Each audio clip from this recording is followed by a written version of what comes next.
আসসালামু আলাইকুম। আজকে আমরা দেখব কিভাবে পিসিতে কোনো রকম ইনস্টল ছাড়াই অফলাইনে গুগল ক্রোম ব্যবহার করবেন। যারা লো পিসি ব্যবহার করেন তাদের দেখা যায় এমনিতেই কম র্যাম লাগানো আছে, তারপরে যদি আবার পিসিতে ক্রোম ইনস্টল করা হয় তাহলে দেখা যায় ক্রোম একাই 500 MB মতো জায়গা নিয়ে বসে থাকে, যার ফলে অন্যান্য সফটওয়্যার ইনস্টল করলে র্যামে অনেক চাপ পড়ে আর ফলাফল দেখা যায় কম্পিউটার হ্যাং।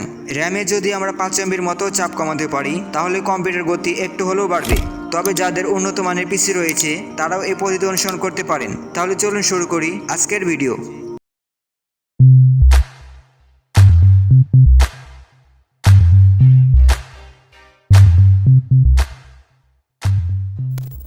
দেখুন, আমি উইন্ডোজে সার্চ করে দেখাচ্ছি সত্যি কি আমার ইনস্টল করা আছে কিনা। দেখুন কোথাও নেই।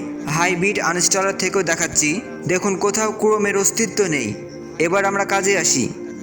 এখানে দেখুন আমি একটা জিপ ফাইল রেখেছি, আমি এটা আমাদের টেলিগ্রাম চ্যানেলে দিয়ে দেবো, সেখান থেকে ডাউনলোড করে ব্যবহার করতে পারেন। বলে রাখি, এই ফাইলটা সারা দুনিয়া খুঁজলেও খুঁজে পাবেন না। এই ফাইলটা আমার তৈরি, তাই নিশ্চিন্তে ব্যবহার করতে পারেন। আমি এই ফাইলটা এখানে এক্সট্র্যাক্ট করব, আপনি যেখানে ইচ্ছা সেখানে এক্সট্র্যাক্ট করতে পারেন, আপনার ইচ্ছা। দেখুন এক্সট্র্যাক্ট করলাম, এখানে একটা ফোল্ডার বের হলো যেটা সাইজ প্রায় 250 MBর মতো। আরেকটা টেক্সট ফাইল বের হলো, এখানে ব্যবহার করার নিয়ম লিখে দিয়েছি। দেখুন ওপেন করলাম। 1 নম্বর কাজ হলো এক্সট্র্যাক্ট করা, যেটা আমরা করেছি। দ্বিতীয় কাজ হলো এই ফোল্ডারকে কাট করে প্রোগ্রাম ফাইলে পেস্ট করা। আমি টেক্সট ফাইলকে ডিলিট করে দিলাম, এটার আর কোনো কাজ নেই।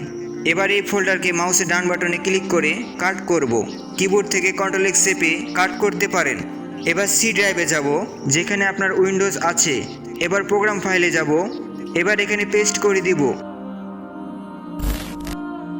এখনও কিন্তু আমাদের ক্রোম আসেনি। এবার আমরা ওই ফোল্ডারে ঢুকবো যেটা একটু আগে পেস্ট করেছিলাম। দেখুন গুগল, এরপর ক্রোম, এরপর অ্যাপ্লিকেশন, এরপর ক্রোমে ক্লিক করব এবং মাউসের ডান বাটনে ক্লিক করে ক্রিয়েট শর্টকাট করব। এবার ক্রিয়েট শর্টকাট ফাইলটা ডেস্কটপে টেনে নিয়ে এসে ছেড়ে দেব। আমাদের কাজ শেষ। এখন আপনি যেভাবে ইচ্ছা সেভাবে ব্যবহার করতে পারেন। দেখুন কত সুন্দরভাবে কাজ করছে। দেখুন ইনস্টল করাও নেই। তো এই ছিল আজকে ফালতু চ্যানেলে ফালতু ভিডিওটি কেমন লাগলো আশা করি জানাবেন। আল্লাহ হাফেজ।